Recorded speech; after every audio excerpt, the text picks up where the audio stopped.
Let me bring you in on one of the points that Samir made, and that is the relationship between the United States and China, and how that's seen by India. How that vision of President Trump taking in all the pomp and circumstance of his visit to Beijing, loving it, the announcement of a constructive relationship of strategic stability. How seriously is that taken in India? What are the implications, do you think? Well, let me just start off by saying thanks very much for a very warm welcome to the Lowy Institute. There are many folks in the room responsible for me being here, many champions of the India relationship here in the room, so I'm very grateful. What an exciting opportunity, and what a time to be here in Australia, the peaking, if you will, of the India-Australia bilateral. And I've looked forward to hit the ground running, and actually the last 2 weeks have been phenomenal here. So thank you very much for that. I think Samir touched very eloquently this idea of what would India do and how will India manage the US-India relationship in the absence of the United States in many ways that it was used to in terms of the relationship bilaterally. But let me quickly say here that the Xi-Trump meeting for many folks in Delhi has been met with cautious relief, and I'll explain that in a second.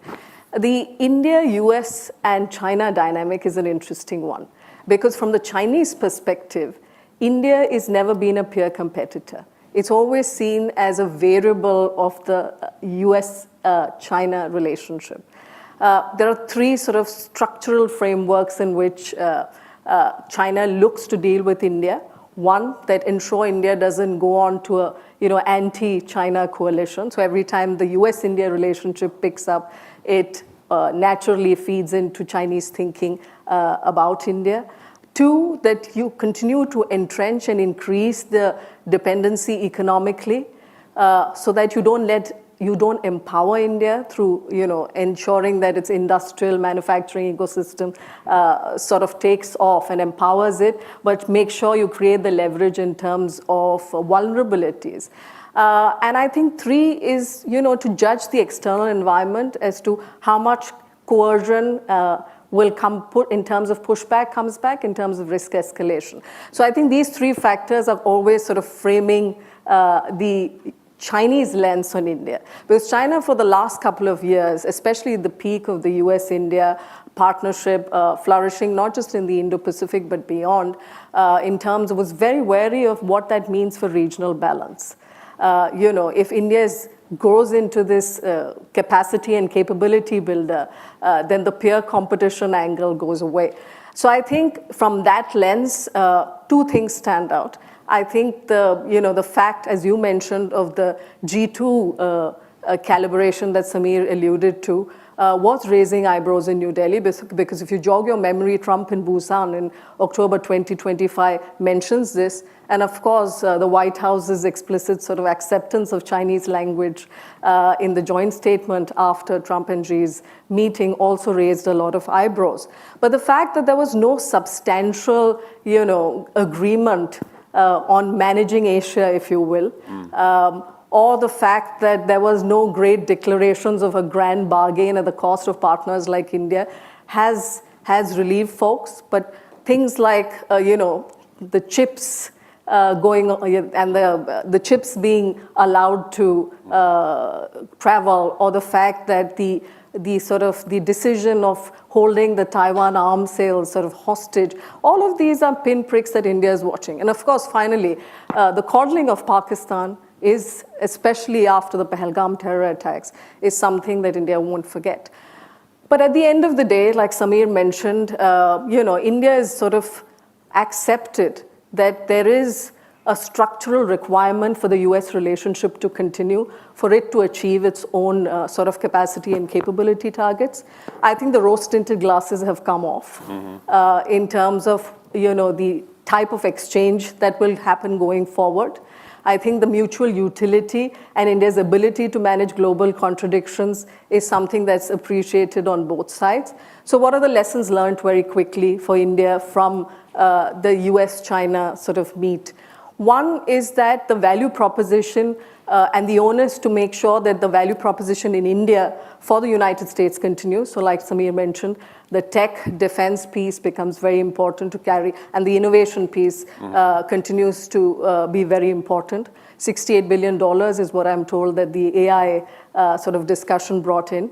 And two is that, when India and there is also the capacity and capability building, especially in regions where there's convergence, whether it's the Indian Ocean region or Southeast Asia, and increasingly for Australia and India in terms of the Pacific Islands, India can bring that value on.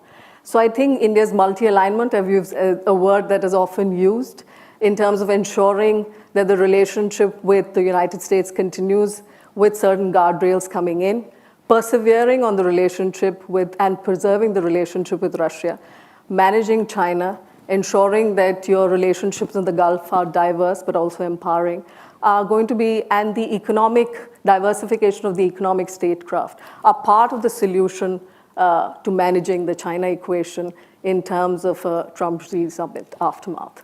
All right, great. And just to follow up on one point you made, you said the coddling of Pakistan is something that India won't forget. Just explain for an Australian audience that doesn't follow it so closely, what is behind this? Because it is a weird sort of succession of events, the way that Pakistan is now playing a role as a mediator, the fact that the military chief seems to be Mr. Trump's favourite general, the private lunches in the White House, the Board of Peace. What is driving this new intimacy, do you think, between the United States or this administration and Pakistan?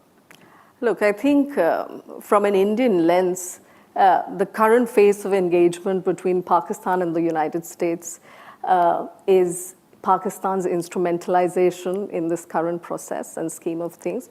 I don't think it is being viewed as a structural sort of continuation or a structural change in the relationship. I say this because for a lot of folks in Delhi, Pakistan and the United States will always find value in each other when Pakistan can be instrumentalized, whereas folks in the US, when they deal with India, will always deal with it in terms of a partnership. So I think that's the nuance that comes in. I think also Op Sindoor, why did it trouble Delhi so much? Because, Op Sindoor is the first perhaps massive military operation that India has undertaken since 1971, many would argue, and in fact after 1998 nuclearization of the subcontinent. Things were very close to the brink. India's exercised strategic restraint, if you will, after meeting very set out operational directives. The fact that President Trump came in and sort of took credit for this process when India has very clear red lines about, on Kashmir and third-party mediation is something that the partners in the United States were always aware of. So I think that did muddy waters. And, the terrorism piece in the US-India relationship has always been championed. India has always made it a point to talk about state-sponsored terrorism from Pakistan. And the fact now that one of the architects behind the Op Sindoor attacks and the Pahalgam attacks, if you will, is now globally feted by the Trump administration is going to hurt India.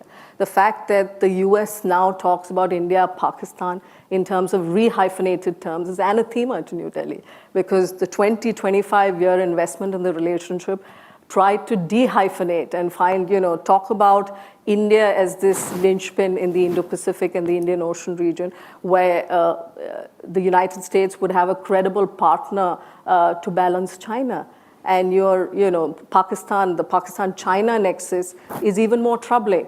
So if, like Samir mentioned, the United States sort of has policy fluctuations on China, that then empowers a Pakistan to act irrationally, if you will, in cohorts with China as well. And that's really problematic for India. Okay, great.